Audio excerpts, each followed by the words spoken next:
അപ്പം ഞാൻ ഈ വ്യവസായ രംഗത്ത് ഇറങ്ങുന്നത് ഈ സോ കോൾഡ് 1991 ലിബറലൈസേഷന് മുമ്പാണ് ഞാൻ എടുത്തു ചാടുന്നത്. അപ്പോൾ അന്ന് തുടങ്ങിയ ആ സ്ഥാപനം വിജയസാധ്യതകൾ പല കാരണങ്ങൾ കൊണ്ട് വളരെ കുറവായിരുന്ന എൻ്റെ സ്ഥാപനം അത് ഇന്ന് ലോകത്തെ ഏറ്റവും വലിയ ബ്ലഡ് ബാഗ് നിർമ്മിക്കുന്ന ഫാക്ടറി ആയിട്ട് മാറിയിരിക്കുക. 1400 പേര് ജോലി ചെയ്യുന്ന ഒരു വലിയൊരു ഫാക്ടറി. 58 രാജ്യങ്ങളിലേക്ക് ഇതിൻ്റെ ഉൽപ്പന്നങ്ങൾ ഈ ഫാക്ടറിയുടെ ഉൽപ്പന്നങ്ങൾ എല്ലാ വർഷവും പോവുക. എമർജൻസി ലൈഫ് സേവിങ് പ്രോഡക്റ്റാണ് ബ്ലഡ് ബാഗ്. അപ്പോൾ അത്രയും അത്യാവശ്യമായിട്ടുള്ള കാര്യം 58 രാജ്യങ്ങളുടെ ഹെൽത്ത് കെയർ സിസ്റ്റംസ് ആശ്രയിക്കുന്ന ഫാക്ടറിയാണിത്. എന്നോടൊപ്പം ഉള്ളത് സി ബാലഗോപാൽ സാർ. അദ്ദേഹം IAS ഓഫീസറായിട്ട് അദ്ദേഹത്തിൻ്റെ കരിയർ തുടങ്ങി. അത് കഴിഞ്ഞ് അദ്ദേഹത്തിന് തിരുവനന്തപുരത്ത് ശ്രീചിത്ര മെഡിക്കൽസിൽ അവിടെ റിസർച്ചിനായിട്ട് ഒരു ഡോക്ടറായിട്ട് മീറ്റ് ചെയ്യാനുള്ള അവസരം കിട്ടി. അപ്പോൾ അവർക്ക് ഒരു റിസർച്ച് നടത്തുന്നുണ്ടായിരുന്നു. അതിൽ കണ്ടത് ബ്ലഡ് ബാഗ്സ് പ്രൊഡ്യൂസ് ചെയ്യാനായിട്ടുള്ള ഒരു റിസർച്ച് അവിടെ നടത്തിക്കൊണ്ടിരിക്കുന്നത്. അപ്പോൾ അതിൽ ഇൻസ്പയർഡായിട്ട് ആ ബിസിനസ് തുടങ്ങാമെന്ന് സാർ വിചാരിച്ചു. അങ്ങനെ പെൻപോൾ എന്ന് പറഞ്ഞൊരു കമ്പനി സ്വന്തമായിട്ട് തുടങ്ങി. അത് ഒരു ജപ്പാനീസ് കമ്പനി ടെമോറയ്ക്ക് വിറ്റു, അല്ലെങ്കിൽ മെർജ് ചെയ്യിപ്പിച്ചു. അത് കഴിഞ്ഞ് ഇപ്പോൾ അത് കഴിഞ്ഞിട്ട് ഫെഡറൽ ബാങ്കിൻ്റെ ചെയർമാനായിട്ട് 2 കൊല്ലം പ്രവർത്തിച്ചു. ഇപ്പോൾ KSIDCയുടെ ചെയർമാനായിട്ട് സാറ് പ്രവർത്തിക്കുന്നു. അതോടൊപ്പം 4 ബുക്ക് എഴുതിയിട്ടുണ്ട്. 3 ബുക്ക് IAS ലൈഫിനെ കുറിച്ചിട്ടും ഇപ്പോൾ കേരളത്തിലത്തെ എന്താണ് കേരളത്തിൽ ബിസിനസ് ഡെവലപ്പ് ചെയ്യണം അങ്ങനത്തെയൊക്കെ ഒരു തീമായിട്ട് എഴുതിയിട്ടുണ്ട്. അപ്പോൾ സാറിൻ്റെ ഒരു സംസാരിക്കാൻ അവസരം കിട്ടിയപ്പോൾ എനിക്ക് തോന്നിയ കാര്യം, എനിക്ക് എപ്പോഴും വളരെ സന്തോഷത്തോടെ ആഗ്രഹിക്കുന്ന ഒരു കാര്യമാണ് കേരളത്തിൽ പല ബിസിനസ്സുകളും ഡെവലപ്പ് ഒന്നും കൂടിയും ചെയ്യണം, ഇപ്പോൾ അതിനേക്കാൾ നന്നാവണം. ഇപ്പോൾ ആ ഒരു കാരണത്തിലാണ് ഞാൻ 10 കൊല്ലം പുറത്ത് വർക്ക് ചെയ്തിട്ട് ഇങ്ങോട്ട് വന്ന് ഇവിടെ ഞങ്ങൾ ബിസിനസ് തുടങ്ങിയത്. അപ്പോൾ ഇനിയും യങ്സ്റ്റേഴ്സ് എല്ലാവരും ഇങ്ങോട്ട് വരണം എന്നുള്ളൊരു ആഗ്രഹം എനിക്കുള്ള കൂട്ടത്തിലാണ്. അപ്പോൾ അതിൽ പലപ്പോഴും നമുക്ക് ചില നാരേറ്റീവ്സ് കാണുമ്പോൾ ചിലപ്പോൾ തോന്നും കറക്റ്റായിട്ട് ബിസിനസ് നടക്കുന്നില്ല. അപ്പോൾ സാറിൻ്റെ ലൈഫ് ആദ്യം അറിയണം. IAS ഓഫീസ് തുടങ്ങിയിട്ട് ബിസിനസ്സുകാരനായതും അത് കഴിഞ്ഞ് ഇപ്പോൾ കേരളത്തിൽ എന്തൊക്കെ വർക്ക് ചെയ്യുന്നുണ്ട്, എന്തൊക്കെ വർക്ക് ചെയ്യുന്നില്ല, ഇനി കേരളത്തിൽ എന്തൊക്കെയാണ് ഇനി ഭാവിയിൽ വരാൻ പോണത്, അതോടൊപ്പം തന്നെ മണി ടോക്സിൽ എന്ത് കാര്യം സംസാരിക്കണത്, എങ്ങനെ പൈസ ഉണ്ടാക്കുക, അല്ലെങ്കിൽ എങ്ങനെ ജീവിതം ഒന്നും കൂടി നന്നാക്കുക. അപ്പോൾ അതും കൂടി സാറിൻ്റെ ഒരു വിഷ്ടം എടുക്കാനായിട്ട് താല്പര്യമുണ്ട്. അപ്പോൾ താങ്ക് യു സോ മച്ച് നമുക്ക് സമയം തന്നതിന്. Thank you. നമുക്ക് തുടങ്ങണമെന്നുണ്ടെങ്കിൽ സാറിൻ്റെ ഏർലി ലൈഫ് ഒന്ന് പറയണമെന്നുണ്ടെങ്കിൽ ആ IAS എടുക്കാനായിട്ടുള്ള ഒരു ജേണി പറയണമെങ്കിൽ പറഞ്ഞു കേട്ടു. സാറിന് പാരൻസിനെ ഹാപ്പി ആക്കാൻ വേണ്ടിയിട്ടാണ് IAS എടുത്തതെന്നുള്ളത്. കാരണം ഇപ്പോൾ നമ്മുടെ ഓഡിയൻസിലും ഒത്തിരി പാരൻസ് കാണുന്നുണ്ടാവും, അതേമാതിരി കുട്ടികളെ പഠിപ്പിക്കാനൊക്കെ ഉണ്ടാവും. അപ്പോൾ അവർക്കും സാറിൻ്റെ ആ ജേണി ഒന്ന് ജസ്റ്റ് ഒന്ന് കേട്ട് കഴിഞ്ഞാൽ സന്തോഷമായിരിക്കും. ഞാൻ IAS പരീക്ഷ എഴുതുമ്പോൾ അതിനു മുമ്പ് കേരള യൂണിവേഴ്സിറ്റിയിൽ PhDക്ക് വേണ്ടി രജിസ്റ്റർ ചെയ്ത് അവിടെ ഗവേഷണം നടത്തുമായിരുന്നു. അപ്പോൾ ഞാൻ കാര്യവട്ടത്തും സെൻറ്റർ ഫോർ ഡെവലപ്മെൻറ്റ് സ്റ്റഡീസ് എന്ന് പറയുന്ന ആക്കുളത്തുള്ള വളരെ ലോകപ്രശസ്തമായ ഒരു സമ്പദ്ഘടനയിൽ ഗവേഷണ കേന്ദ്രം അവിടെ നടക്കുന്നുണ്ട്. അവിടെ വളരെ പേരുകേട്ട സാമ്പത്തിക ശാസ്ത്രജ്ഞന്മാരും നല്ല ലൈബ്രറിയൊക്കെ ഉണ്ടായിരുന്നതുകൊണ്ട് ഞാൻ അവിടെയായിരുന്നു കൂടുതലും റിസർച്ച് ചെയ്തുകൊണ്ടിരുന്നത്. അപ്പോൾ ഇക്കണോമിക്സിലായിരുന്നു എൻ്റെ ഇൻട്രസ്റ്റ്. പിന്നെ നമ്മുടെ മിഡിൽ ക്ലാസ്സിലെ ഫാമിലീസിലെ അന്നത്തെ കാലത്ത് വലിയൊരു അഭിലാഷം തന്നെ വേണമെങ്കിൽ പറയാം, വാസ് ദാറ്റ് അവരുടെ മക്കൾ IAS എഴുതണം. അപ്പോൾ അങ്ങനെ എൻ്റെ അച്ഛനും അമ്മയും എൻ്റെ അടുത്ത് ചോദിച്ചു. അപ്പോൾ ഞാൻ പരീക്ഷ എഴുതി സെലക്റ്റായി. 1977 ബാച്ചിൽ IAS കിട്ടി. അപ്പോൾ അങ്ങനെ അന്ന് എമർജൻസി കാലത്തായിരുന്നു ഇൻ്റർവ്യൂ ഒക്കെ നടക്കുന്നത്. അത് കഴിഞ്ഞിട്ട് പുതിയ ജനതാ ഗവൺമെൻറ് വരുമ്പോഴാണ് ഞാൻ സർവീസിൽ ചേരുന്നത്. ജൂലൈ മാസത്തിൽ. അങ്ങനെ സർവീസിൽ എന്നെ അലോട്ട് ചെയ്തത് മണിപ്പൂർ കാഡറിലാണ്. അപ്പോൾ ഞാൻ മണിപ്പൂരിൽ പോയി. അന്ന് നമ്മൾ ചെറുപ്പം ഒക്കെ ആയതുകൊണ്ട് എവിടെ പോയാലും കുഴപ്പമില്ല, എല്ലാം പുതുമയൊക്കെ നമുക്ക് വലിയ ഒരു കൗതുകത്തോടുകൂടി സമീപിക്കുന്ന ഒരു ഏജാണല്ലോ. അപ്പോൾ ഞാനും പോയിരുന്നു, നല്ല രസമായിരുന്നു.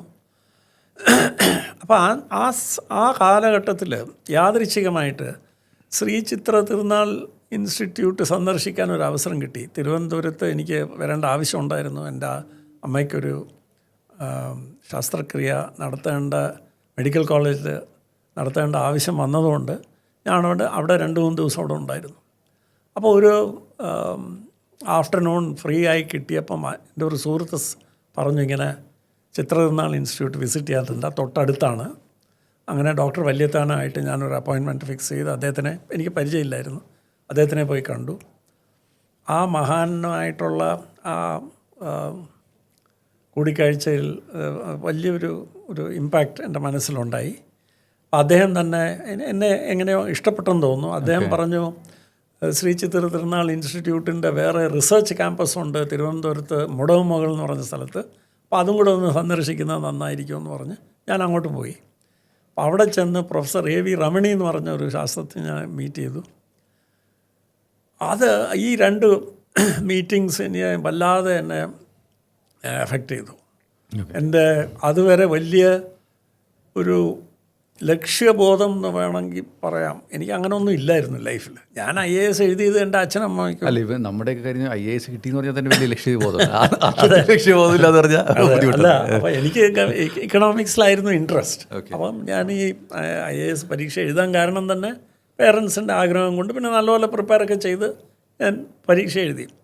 അല്ല, അപ്പം ഞാൻ പറഞ്ഞു വരുന്നത്, അന്നും അത് IAS കിട്ടുക എന്ന് പറഞ്ഞാൽ ഒരു വലിയ ലക്ഷ്യബോധം ആയിട്ട് ഞാൻ കണക്കാക്കില്ല. അല്ലെങ്കിൽ IAS കിട്ടി, അത് വെച്ച് എന്ത് ചെയ്യും, അതായിരിക്കണം ലക്ഷ്യം.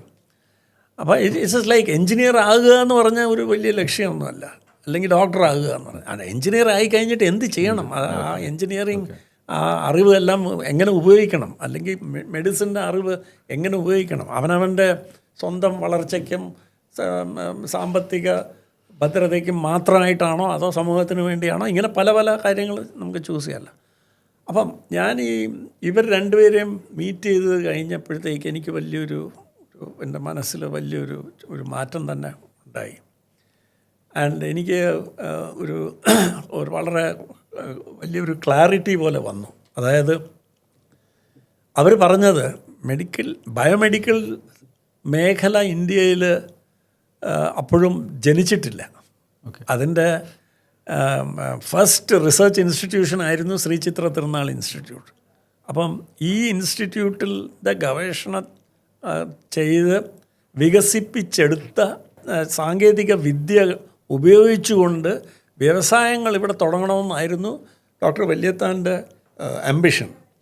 അതായത് ഈ വികസിത രാജ്യങ്ങളിൽ ഉണ്ടാക്കിയെടുക്കുന്ന പ്രോഡക്ട്സ് എല്ലാം വളരെ വില കൂടിയ പ്രോഡക്ട്സൊക്കെ ആയതുകൊണ്ട് നമുക്ക് അവിടെ അഫോർഡ് ചെയ്യാൻ പറ്റാത്തതുകൊണ്ട് ഇന്ത്യയിലുള്ള പേഷ്യൻസിനും ആശുപത്രികൾക്കും വേണ്ട വിധത്തിലുള്ള ടെക്നിക്കൽ എക്വിപ്മെൻറ്റിൻ്റെ വലിയൊരു കുറവുണ്ട് എന്നുള്ളത് തിരിച്ചറിഞ്ഞുകൊണ്ടാണ് ശ്രീ ചിത്രതിരുനാൾ ഇൻസ്റ്റിറ്റ്യൂട്ട് സെറ്റപ്പ് ചെയ്യാൻ തന്നെ മുന്നോട്ട് വന്നത്.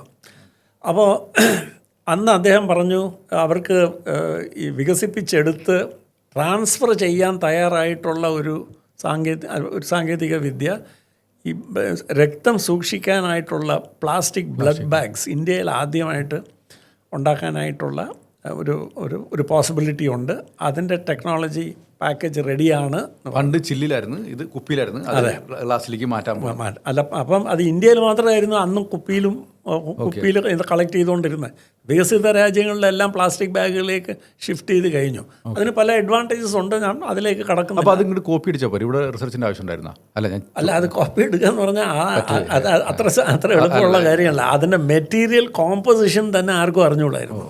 അപ്പോൾ അതൊക്കെയാണ് ശ്രീ ചിത്രതിരുനാൾ ഇൻസ്റ്റിറ്റ്യൂട്ട് വികസിപ്പിച്ചെടുത്തെന്ന് മാത്രമല്ല, ഈ രക്തമായിട്ട് ഇത്രയും ക്ലോസ് കോണ്ടാക്റ്റ് ഉള്ള മെറ്റീരിയൽ ആയതുകൊണ്ട് അതിൻ്റെ ബയോ കമ്പാറ്റബിലിറ്റി എന്ന് പറയുന്ന ഒരു വശമുണ്ട്. ആ ബയോ കമ്പാറ്റബിലിറ്റി സ്ഥാപിക്കാനായിട്ടുള്ള സകല വിധത്തിലുള്ള ടെസ്റ്റ്സും ട്രയൽസും ഇൻവെസ്റ്റിഗേഷൻസും എല്ലാം ചെയ്യാൻ അതിന് തന്നെ ഒരുപാട് സാങ്കേതിക വിദ്യയുടെ ആവശ്യമുണ്ട്.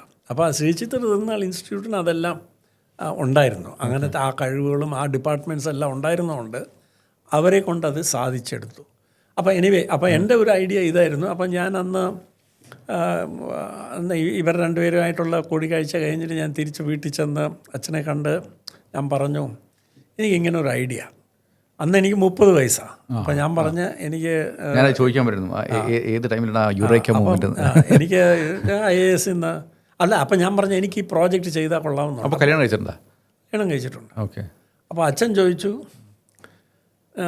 ഇത് നീ എങ്ങനെ ചെയ്യും, നീ IASലല്ലേ, എങ്ങനെ ചെയ്യും ഈ ഇങ്ങനൊരു പ്രോജക്റ്റ്? എക്കണോമിക്സ് ആണ്. അല്ല, അത് ചോദിച്ചില്ല. അപ്പം ഞാൻ പറഞ്ഞു ഞാൻ രാജിവെക്കും.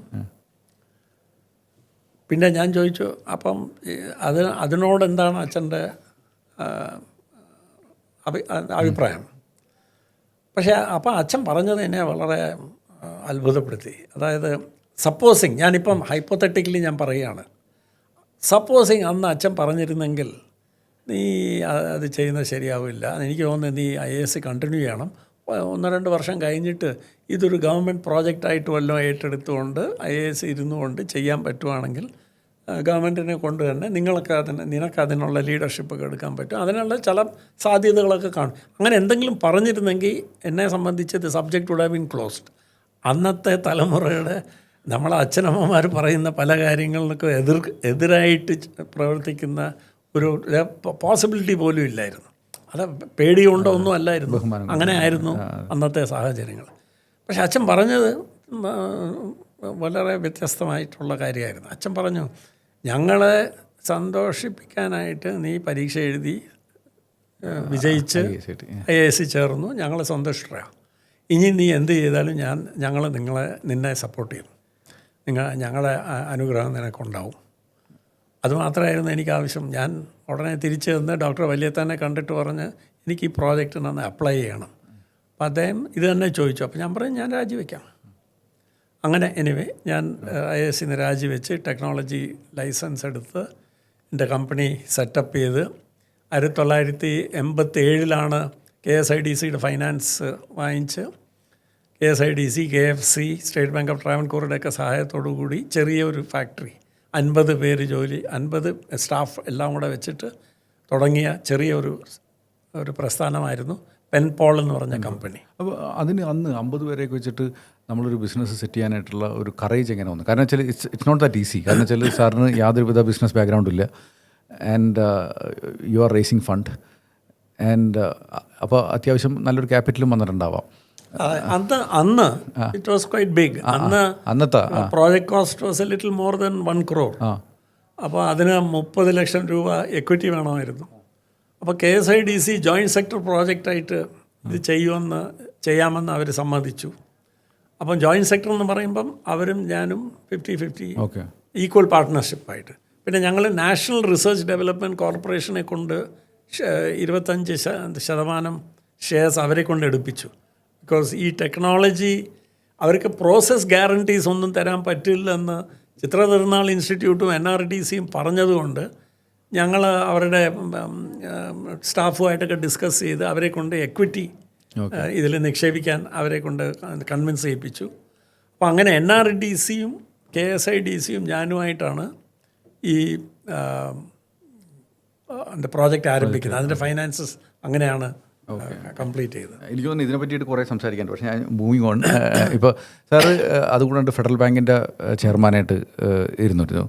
അപ്പോൾ ആ 2 years നേരിടുന്നു. അപ്പോൾ എന്താണ് കേരളത്തിലത്തെ ഒരു ബാങ്കിങ് നോക്കുമ്പോൾ കേരളത്തിലെ ഏറ്റവും വലിയൊരു ചർച്ചാ വിഷയം തന്നെയാണ് ലോൺ എടുക്കുന്നതും കാര്യങ്ങളൊക്കെ.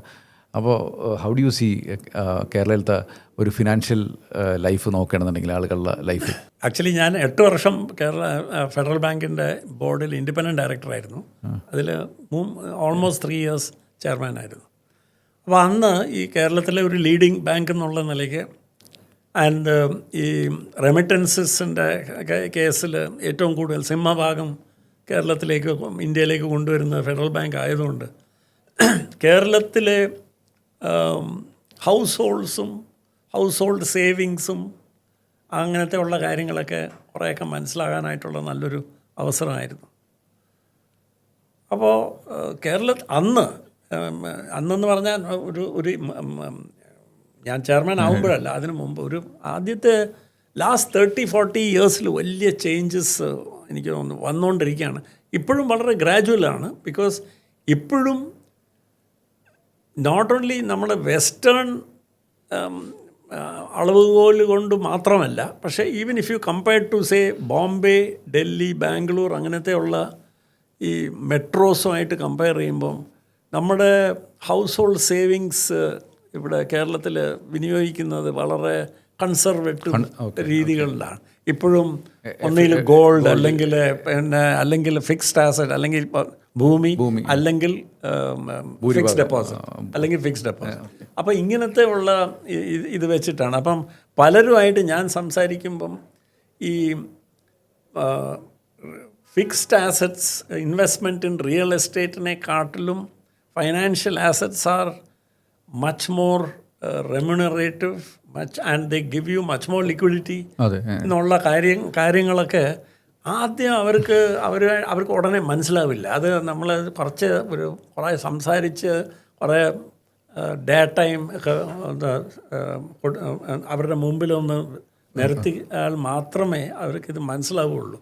അപ്പോൾ അതിൻ്റെ അർത്ഥം ഒരു കൗണ്ടർ ഇൻറ്റ്യൂട്ടീവ് കാര്യമാണ് that financial assets are more in terms of yield or higher yield and lower risk എന്നുള്ള കാര്യത്തിൽ than in terms of risk return. എപ്പോഴും റിസ്ക് മനസ്സിലാക്കണം, അതെല്ലാം കാര്യമുണ്ട്.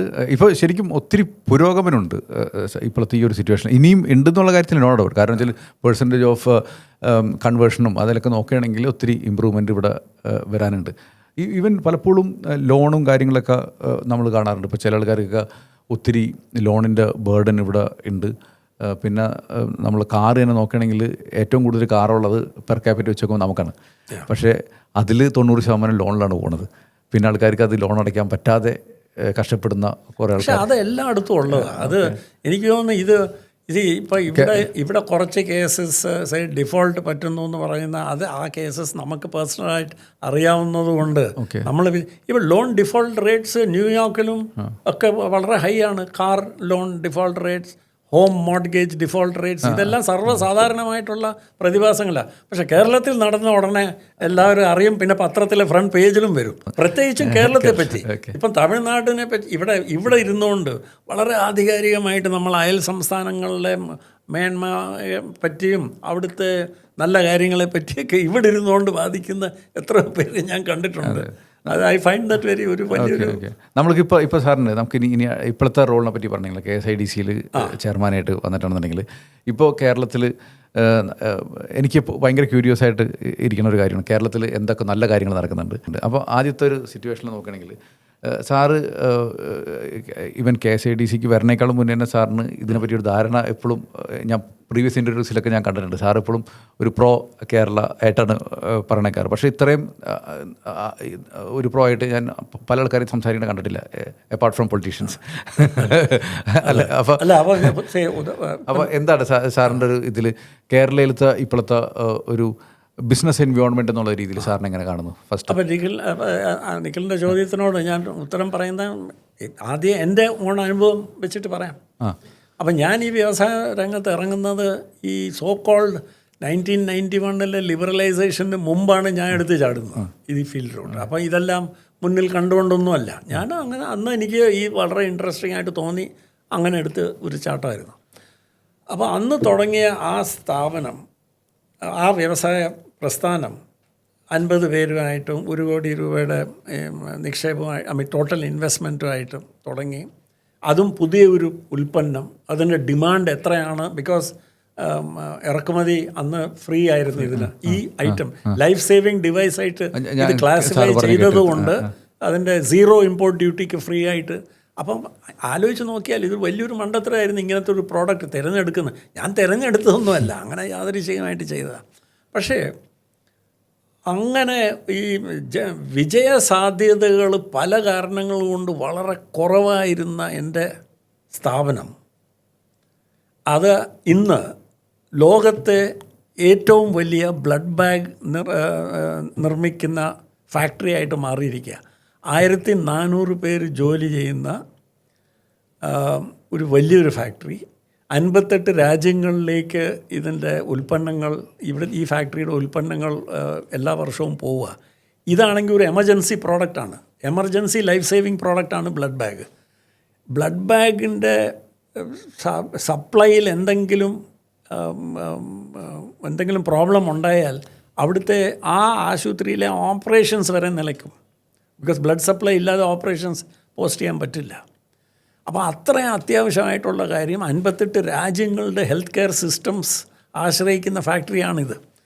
അപ്പോൾ ഞാൻ ഈ പല ചർച്ചകളിലും പങ്കെടുക്കുമ്പോൾ ഞാൻ ചോദിക്കും, ഇത് ഒന്നും നടക്കാത്ത സ്റ്റേറ്റ്, ഇതൊന്നും നടക്കാൻ സാധ്യത ഒന്നും ഇല്ലാത്ത ഒരു സ്റ്റേറ്റിൽ എങ്ങനെ ഞാൻ എൻ്റെ പ്രസ്ഥാനം എങ്ങനെ വിജയിച്ചു?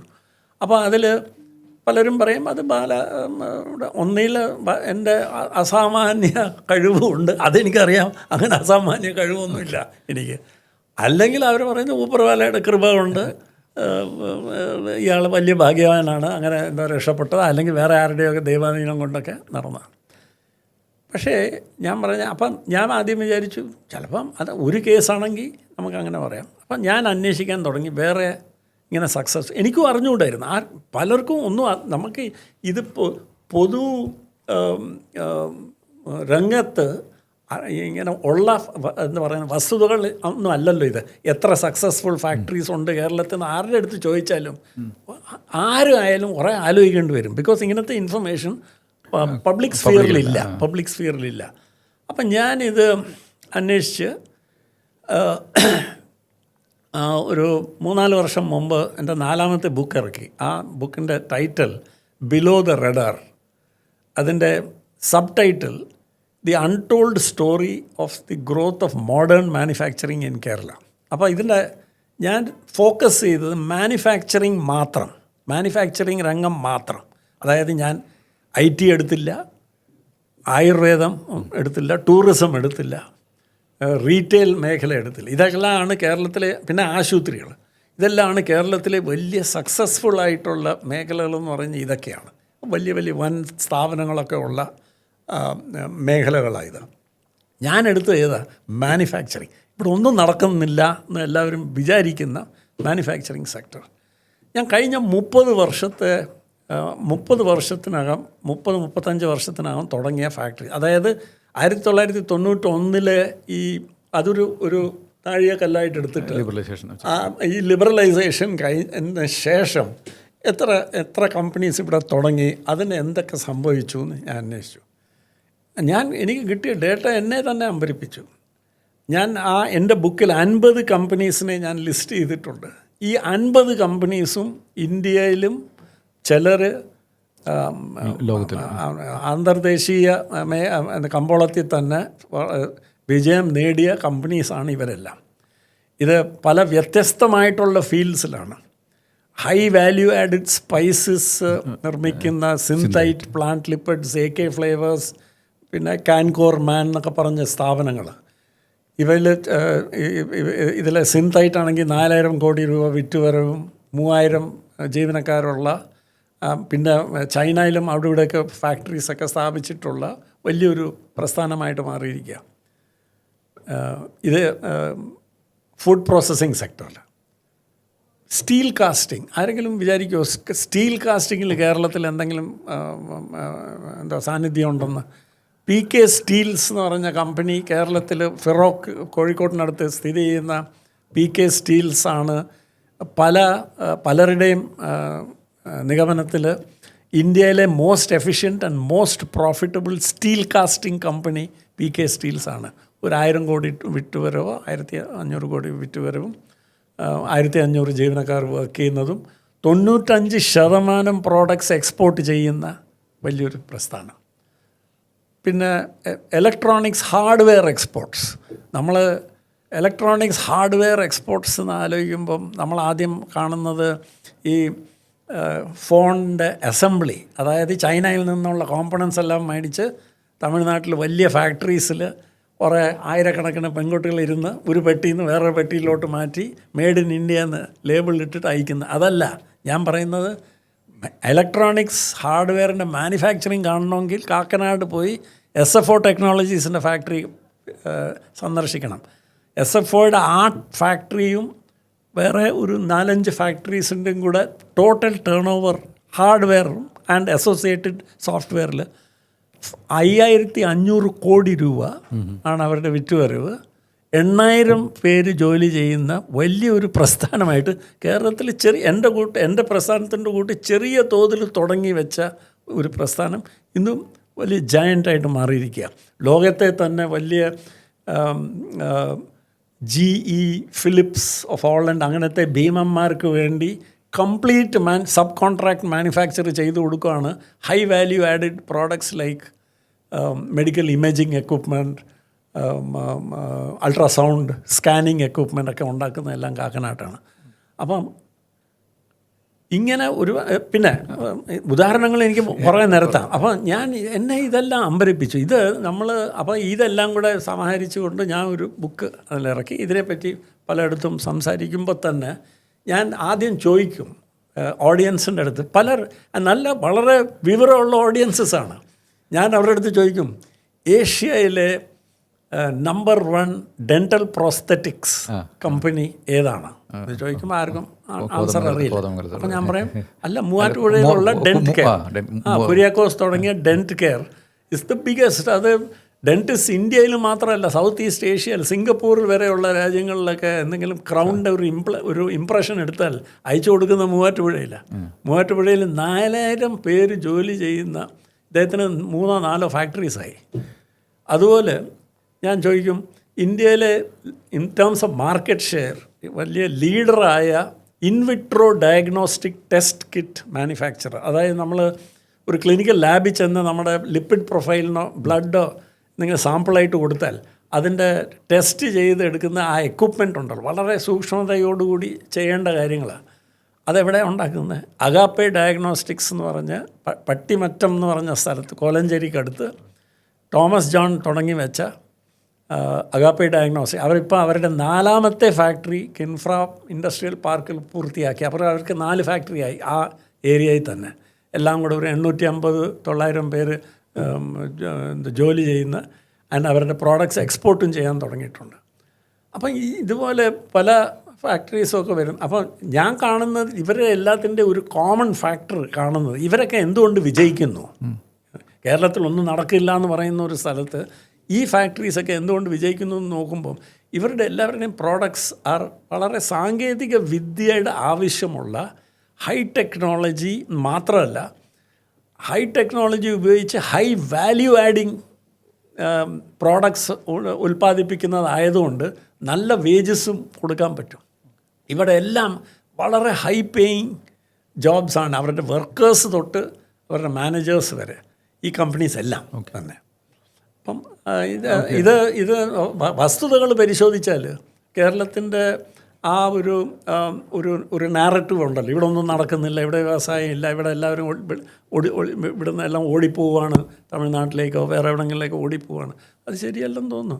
അല്ല, ഇപ്പോൾ സാറിന് ഞാൻ ഒരു വീഡിയോയിൽ ഞാൻ കണ്ടിരുന്നു ഇത് പറഞ്ഞു. കാരണം ഇത് ഡെഫിനറ്റ്ലി സാർ പറഞ്ഞു നിർത്തുമ്പോൾ തന്നെ ഒത്തിരി കമൻറ്റ് വരും നമ്മുടെ ഇതിൽ. അതിൻ്റെ പേരിൽ ഞാൻ ചോദിക്കണമെന്ന് വെച്ചാൽ, ഇപ്പോൾ എപ്പോഴുമുള്ളൊരു കാര്യമാണ് BMW വന്നിട്ട് പോയി എന്ന് പറഞ്ഞിട്ട്, അത് സാറ് തന്നെ പറഞ്ഞിട്ടുണ്ട്.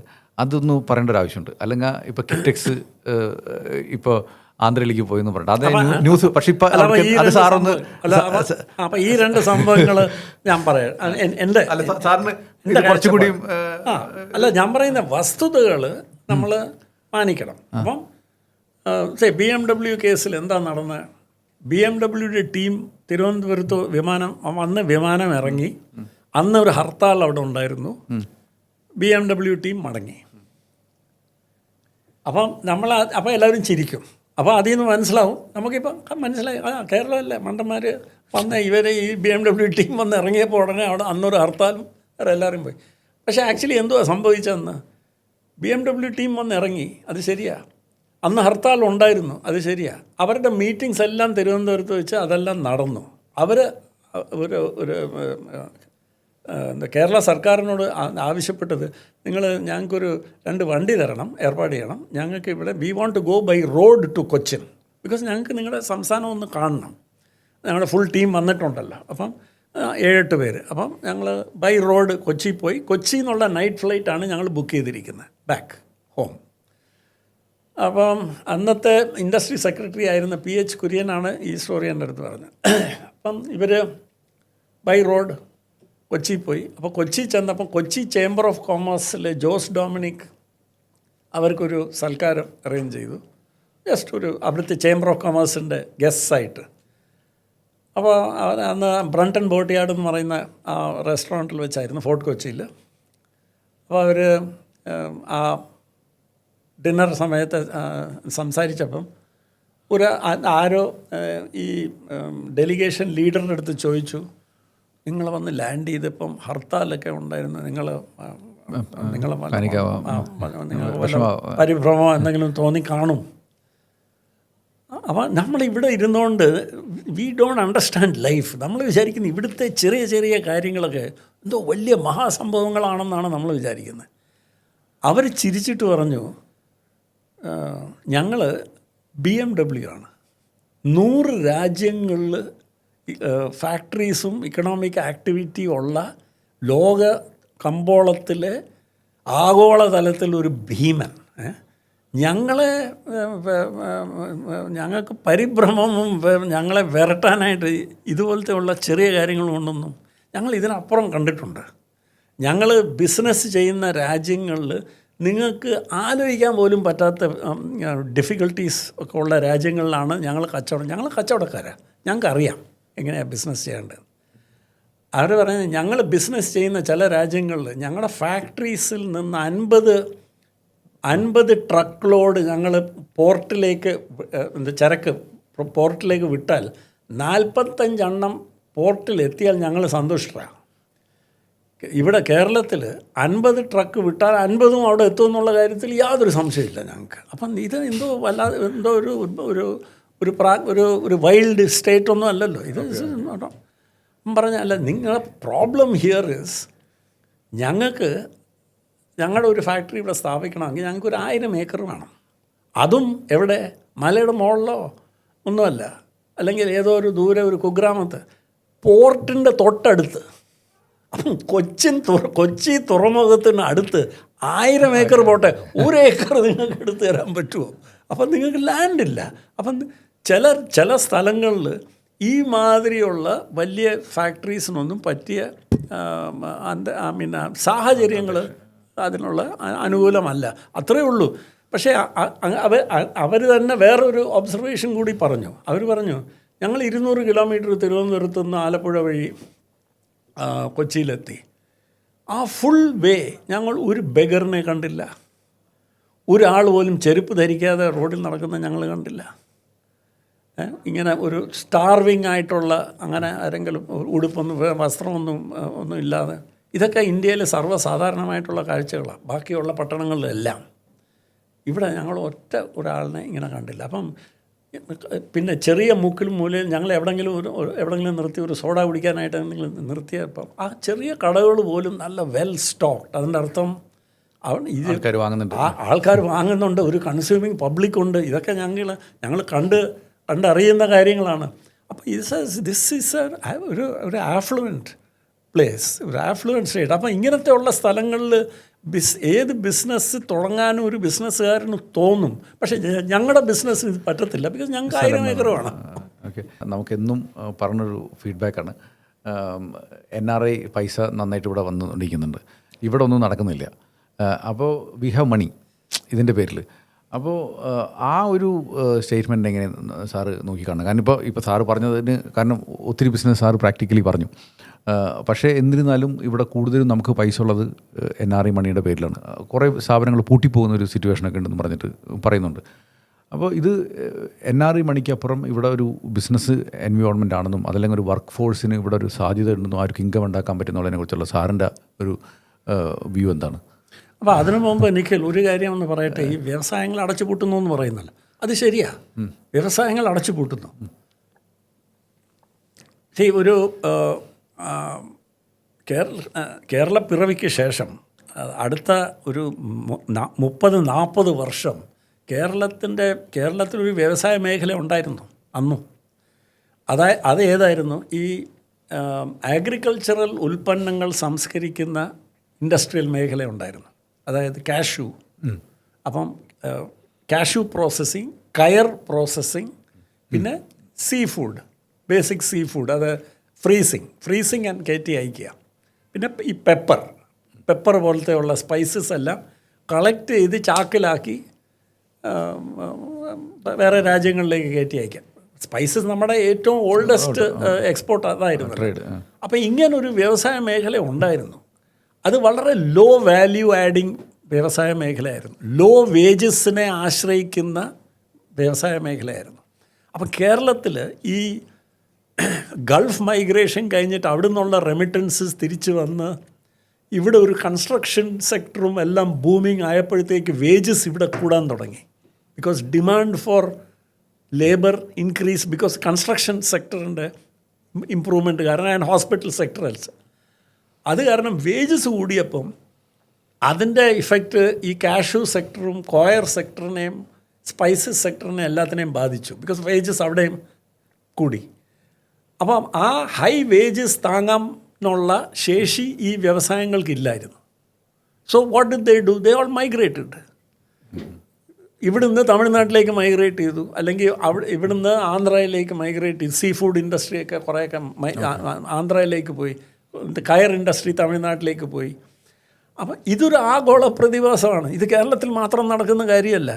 ഗാർമെൻറ്റ് ഇൻഡസ്ട്രി എവിടെയാണ് തുടങ്ങിയതെന്ന് അറിയാമോ? ആദ്യം US-ൽ ന്യൂയോർക്ക് സിറ്റിയിൽ അവിടെ ഒരു ഗാർമെൻറ്റ് ഡിസ്ട്രിക്റ്റ് ഉണ്ട്. ഇന്ന് അതൊരു ടൂറിസ്റ്റിനുള്ള ഒരു പോയി കാണാനായിട്ടുള്ള ഒരു കാഴ്ചയായിട്ടാണ് അവർ വെക്കുന്ന ആ പഴയ സ്ട്രീറ്റ്സൊക്കെ. ഗാർമെൻറ്റ് ഡിസ്ട്രിക്റ്റ് എന്നാണ് അതിൻ്റെ പേര് തന്നെ. അപ്പോൾ അവിടെ വേജസ് കൂടിയപ്പോൾ അത് ന്യൂ ജേഴ്സിയിലോട്ട് മാറി, അക്രോസ് ദി ഹഡ്സൺ റിവർ. അവിടെയും വേജസ് കൂട്ടിയപ്പോൾ അത് ലൂയിസിയാനയും മറ്റേ ബാക്ക്വേർഡ് ആയിട്ടുള്ള അമേരിക്കയിലുള്ള ഡിസ്ട്രിക്ട്സിലേക്ക് മാറി. അവിടെയും വേജസ് കൂടിയപ്പോൾ അത് ജപ്പാനിലോട്ട് പോയി. അപ്പോൾ ഇതൊരു ആഗോള പ്രതിഭാസമാണ്. ഈ low value adding assembly oriented manufacturing low വേജസിനെ തേടി ഇങ്ങനെ പോയി. അപ്പം കേരളത്തിൽ അപ്പം ഇതായിരുന്നു കേരളത്തിലെ വ്യവസായ മേഖലയുടെ സിംഹഭാഗം. കാഷ്യൂ സെക്ടറും കയർ സെക്ടറും സ്പൈസസ് സെക്ടറും സീ ഫുഡ് സെക്ടറും ഇതെല്ലാം മൈഗ്രേറ്റ് ചെയ്ത് പോയി. അപ്പോഴാണ് ഈ നാരറ്റീവ് വന്നത്, ഇവിടെ വ്യവസായം നടക്കില്ല, ഇവിടെ നിന്നുള്ള വ്യവസായങ്ങളെല്ലാം സ്ഥലം വിടുകയാണ്. ആൻഡ് വേറെ പല കൺക്ലൂഷൻ ഇത് ട്രേഡ് യൂണിയൻസിൻ്റെ പ്രോബ്ലം കൊണ്ടാണ് ഇതാണെന്നൊക്കെ പറഞ്ഞു. The basic reason was an economic reason ആയിരുന്നു. ഇപ്പം അതേ സ്പൈസസ് സംസ്കരിക്കുന്ന നമ്പർ 1 സംസ്ഥാനം ഇപ്പം കേരളമാണ്. അതെങ്ങനെയാണ്? എന്ന് പറഞ്ഞാൽ now it is done by value addition. സിന്തൈറ്റും പ്ലാന്റ് ലിപ്പിഡ്സും AK ഫ്ലേവേഴ്സും കാൻകോർ മാൻ എന്ന് പറഞ്ഞ ആ ലിക്വിഡ് അതിനും വളരെ ഹൈ ആയിട്ടുള്ള കോംപ്ലക്സ് ആയിട്ടുള്ള സാങ്കേതിക വിദ്യ ഉപയോഗിച്ചുകൊണ്ട് വളരെ ഹൈലി ക്വാളിഫൈഡ്, ഹൈലി പെയ്ഡ് ഈ സിന്തൈറ്റും പ്ലാന്റ് ലിപ്പിഡ്സിൻ്റെ ഒക്കെ ഫാക്ടറീസും ലാബ്സിലൊക്കെ 10-20 PhDs ഒക്കെയാണ് ജോലി ചെയ്യുന്നത്. അപ്പോൾ ജോലി അവസരങ്ങൾ വന്നിരിക്കുന്നത് ഈ അൺസ്കിൽഡ് സെമി സ്കിൽഡ് വർക്കേഴ്സിന് ഒരു ഡിഫറെൻറ്റ് കൈൻഡ് ഓഫ് ഡിമാൻഡാണ്. അത് ഈ കൺസ്ട്രക്ഷൻ സെക്ടറിൽ നിന്നൊക്കെ ആ ജോബ്സ് എല്ലാം ഇപ്പം വാട്ട് ഹാസ് ഹാപ്പൻഡ് ഇസ് അത് മൈഗ്രൻ്റ് വർക്കേഴ്സിനെ കൊണ്ടാണ് ചെയ്യിപ്പിക്കുന്നത്. ബിക്കോസ് കേരളീയർ ആ ജോലി ചെയ്യാൻ തയ്യാറല്ല. ആ ശമ്പളത്തിന് ആ വേജസിന് അവർ വർക്ക് ചെയ്യാൻ, അങ്ങനത്തെ കഠിനമായിട്ടുള്ള ജോലി ചെയ്യാൻ അവർ തയ്യാറല്ല. അവരുടെ ആസ്പിറേഷൻസ് വന്നിരിക്കുകയാണ്. അവർക്കിപ്പം വൈറ്റ് കോളർ ജോബ്സ് വേണം. ഒരു റബ്ബർ ടാപ്പറിന് 1000 രൂപയാണ് ഡെയിലി കൂലി കിട്ടുന്നത്. പക്ഷേ അയാളുടെ മകന് he does not want to be a rubber tapper. Okay, അയാൾക്ക് വന്ന് ലുലു മോളിൽ ഒരു ഷോപ്പ് അസിസ്റ്റൻ്റായിട്ട് 5000 രൂപ പ്രതിമാസ ശമ്പളത്തിന് ജീൻസ് ഇട്ടുകൊണ്ട് അയാൾ he's happy to go and stand there. Is not interested in being a rubber tapper. അപ്പോൾ ഇങ്ങനത്തെ social changes and economic changes പലതും സംഭവിക്കുന്നത് സർവ്വസാധാരണമായിട്ടുള്ളൊരു പ്രതിഭാസം. അത് കേരളത്തിൻ്റെ ഒരു പ്രത്യേകത ഒന്നുമല്ല. അല്ല, ഈ ഒരു പ്രതിഭാസത്തിൽ ഇപ്പോൾ ശരിക്കും പറഞ്ഞാൽ നമുക്ക് അങ്ങനത്തെ കുറേ ആളുകൾ നമ്മുടെ നാട്ടിലുണ്ട്. അവർക്ക് പ്രത്യേകിച്ച് അങ്ങനൊരു ഇപ്പോൾ ഒരു PhD കാരൻ ചെയ്യണത് അല്ലെങ്കിൽ അതിനേക്കാളും ചെറിയ നോളജ് വർക്കർ ചെയ്യണ അത്രയും സ്കില്ലില്ല. എന്നാൽ അദ്ദേഹത്തിന് ഇപ്പോൾ ആളുടെ ഈഗോ അനുവദിക്കുന്നില്ല ബംഗാളികൾ ഇപ്പോൾ പണിയെടുക്കാനായിട്ട്. അപ്പോൾ ഇതിന് മിഡിൽ സ്കിൽ ലെവൽ ഇല്ലെന്താനും എന്നാൽ മനസ്സുകൊണ്ട് ആ ജോലി എടുക്കാൻ പറ്റുന്നില്ല. അപ്പോൾ അവരും കേരളത്തിലുണ്ട്. അപ്പോൾ അങ്ങനത്തെ ഉള്ള ആൾക്കാർ അവരുടെ എണ്ണം എൻ്റെ അഭിപ്രായത്തിൽ കുറഞ്ഞു വരിക. ആണോ? അവരുടെ എണ്ണം വളരെ കുറഞ്ഞു വരികയാണ്. ആൻഡ് അവർക്ക് ശരിയായിട്ടും ഈ ഫാക്ടറീസിലും ഒക്കെ ജോലി സാധ്യത വളരെ കുറവായിരിക്കും ഈ സംസ്ഥാനം.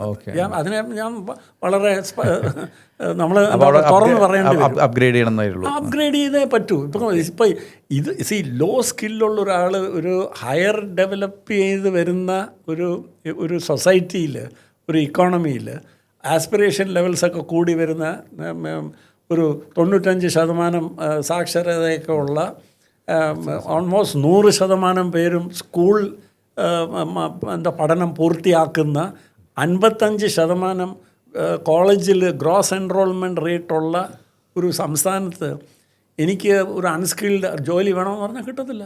അല്ലെങ്കിൽ ഇതുപോലത്തെ കിളക്കാനൊക്കെ ഉള്ള ജോലിയെ കിട്ടത്തുള്ളൂ. അത് ചെയ്തേ പറ്റും. നല്ല ശമ്പളം കിട്ടുന്നു അതിന്. പക്ഷേ ആ ജോലികൾ അല്ല, അങ്ങനത്തെ ഒരു കാറ്റഗറിയുടെ ഉള്ള ഡിമാൻഡ് സ്വാഭാവികമായിട്ട് കുറഞ്ഞുകൊണ്ടിരിക്കും. ഡിമാൻഡ് ഇന്ത്യയിൽ വേറെ സംസ്ഥാനങ്ങളിൽ വേറെ ഭാഗങ്ങളിൽ ഉണ്ടാവും. പക്ഷെ കേരളത്തിൽ അതിനുള്ള സാധ്യതകൾ കുറയും. ഓക്കെ. ഇനി നമുക്കിപ്പോൾ വേറൊരു ഫീഡ്ബാക്ക് നമുക്ക് കാണുന്ന കാര്യം ഇത്, കാരണം ഞാൻ ചില ടൈമിൽ വീഡിയോ ഒക്കെ ചെയ്യുന്ന ടൈമിൽ എനിക്ക് കമൻറ്റ് കിട്ടുന്നതുണ്ട് കുറേ കാര്യങ്ങളൊക്കെ. ഇപ്പോൾ നമ്മൾ റോഡ്, കേരളത്തിലെ റോഡൊക്കെ പണി നടക്കുന്നത് ഭയങ്കര സ്ലോ ആണ്. അതിൻ്റെ പേരിൽ ഒരു ട്രാൻസ്പോർട്ടിങ്, ഇപ്പോൾ ഇവിടെ നിന്ന് തൃശ്ശൂർ പോകണമെന്നുണ്ടെങ്കിൽ നല്ല പാടാണ് ഇപ്പോൾ, അല്ലെങ്കിൽ ഗുരുവായൂർ അമ്പലത്തിൽ പോകണമെങ്കിൽ ഭയങ്കര പാടാണ്. കാരണം അത്ര റോഡ് പണി മോശമൊക്കെയാണ്. അപ്പോൾ അത് അങ്ങനത്തെ കുറേ ഇൻഫ്രാ ഡെവലപ്മെൻറ്റൊക്കെ is taking its on time. അപ്പോൾ ഇതൊരു കാരണമാണ് നമ്മളിവിടെ ബിസിനസ് ചെയ്യാൻ. അല്ലാന്നുണ്ടെങ്കിൽ കമ്മ്യൂട്ടേഷനൊക്കെ ഭയങ്കര ബുദ്ധിമുട്ടാണ്.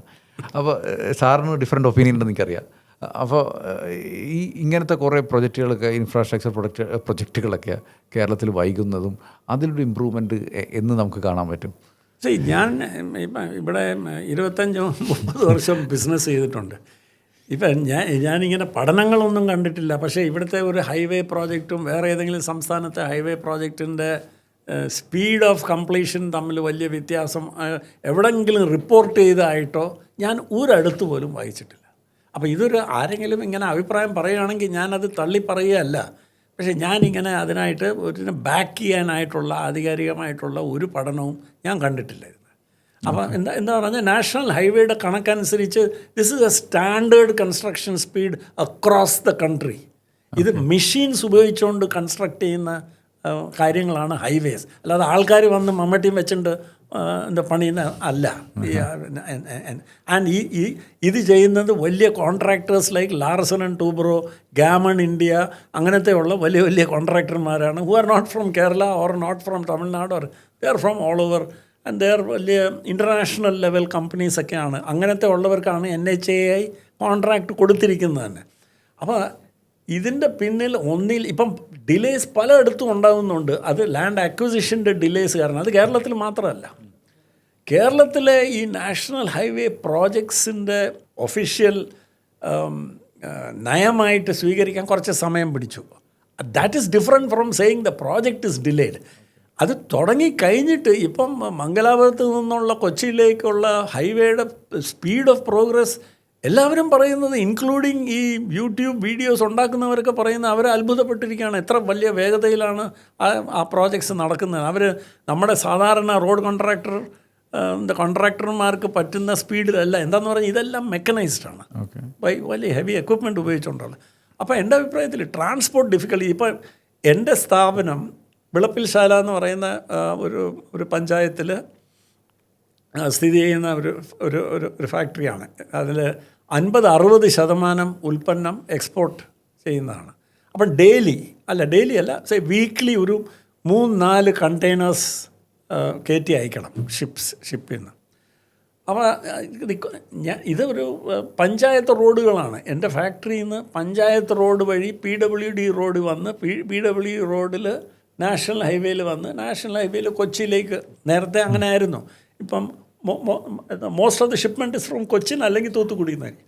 ഒരു ബുദ്ധിമുട്ടും ഞങ്ങൾ കണ്ടിട്ടില്ല, അനുഭവിച്ചിട്ടില്ല.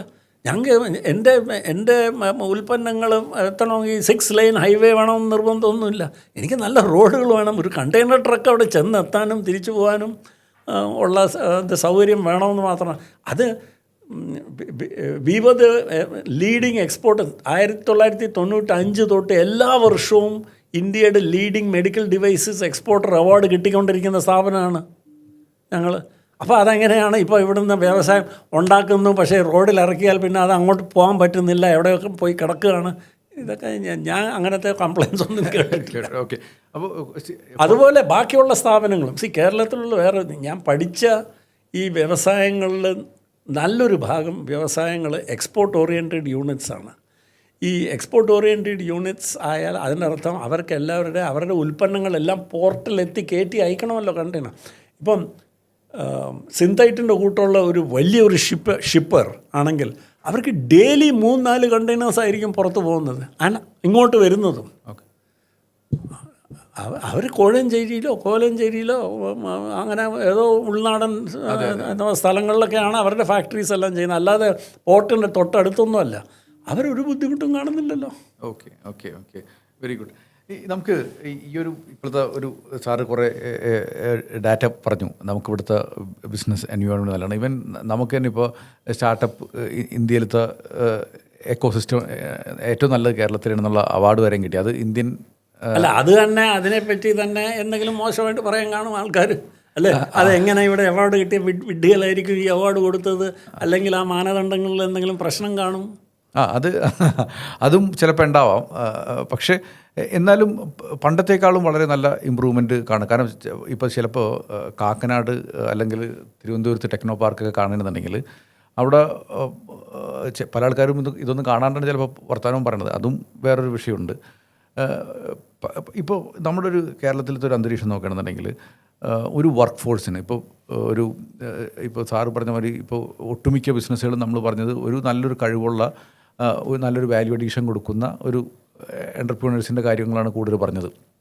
അപ്പോൾ ഇവിടെ നോക്കുകയാണെന്നുണ്ടെങ്കിൽ ഒരു സാധാരണ ഒരു പയ്യൻ, അയാൾക്ക് ആസ്പിറേഷൻ എന്ന് വെച്ചാൽ ഒരു നല്ലൊരു കമ്പനിയിൽ ജോലി കിട്ടണം. ഇപ്പോൾ പലർക്കും ഉള്ളൊരു സംശയമാണ് ജോലി കിട്ടണം എന്നുള്ള രീതിയിൽ. അപ്പോൾ ഒരു ബാംഗ്ലൂരൊക്കെ വെച്ച് നോക്കുമ്പോൾ ഇവിടെ അത്രയും ഓപ്പർച്യൂണിറ്റികൾ ഉണ്ടോ? കാരണം ബാംഗ്ലൂരൊക്കെ ചിലപ്പോൾ കരിയർ സ്റ്റാർട്ട് ചെയ്യുമ്പോൾ അയാളുടെ ശമ്പളം ചിലപ്പോൾ ഒരു ഒറ്റയടിക്കാൻ ഒരു 30,000-40,000 ഒക്കെ ആയിരിക്കും അയാളുടെ മാസശമ്പളം. പക്ഷേ ഇവിടെ നോക്കുമ്പോൾ അതൊരു 15,000 രൂപ എന്നൊക്കെ ഉള്ള രീതിയിൽ യങ്സ്റ്റേഴ്സിൻ്റെ ഇടയിലുള്ള ഒരു കാര്യമാണ്. എന്നാൽ ചില കമ്പനികളിലൊക്കെ നല്ല ശമ്പളം കൊടുക്കുന്നതുണ്ട്. അപ്പോൾ ഇപ്പോൾ IT കമ്പനി ആണെങ്കിൽ ഇത്രയും വ്യത്യാസമാണ് ശമ്പളത്തിൽ. IT കമ്പനികളിൽ അത്യാവശ്യം അതേ ജോലിക്കുണ്ട്. ഇതിങ്ങനെ വെച്ചാൽ അവിടെ ആകുമ്പോൾ കൂടുതൽ ഓപ്പർച്യൂണിറ്റി ഉണ്ട്. എസ്പെഷ്യലി IT ജോലിയാണെന്നുണ്ടെങ്കിൽ ഇവിടത്തേക്കാളും കുറച്ചും കൂടി എംപ്ലോയ്മെൻറ്റ് ഓപ്പർച്യൂണിറ്റികൾ അവിടെ കൂടുതലുണ്ട്, കൂടുതൽ കമ്പനികളുണ്ട്. അങ്ങനെയൊക്കെ ഒരു സിറ്റുവേഷൻ ഉണ്ട്. പിന്നെ കൂടുതൽ കാര്യങ്ങളും നമ്മൾ ഫ്രഷർ ലെവലിൽ അല്ലെങ്കിലും അവിടെ ചെയ്യണ പ്രൊജക്റ്റുകൾ ചിലപ്പോൾ ഇത്തിരി വ്യത്യാസം ഉണ്ടാവും. ഇവിടെ ചെയ്യണേക്കാളും പ്രൊജക്റ്റുകൾ വ്യത്യാസം ഉണ്ടാവും. അവിടെ കാരണം പ്രൊമോഷൻ സാധ്യത കുറച്ചുകൂടി കൂടുതലായിരിക്കാം. ഇതാണ് എല്ലാവരും വിചാരിക്കും.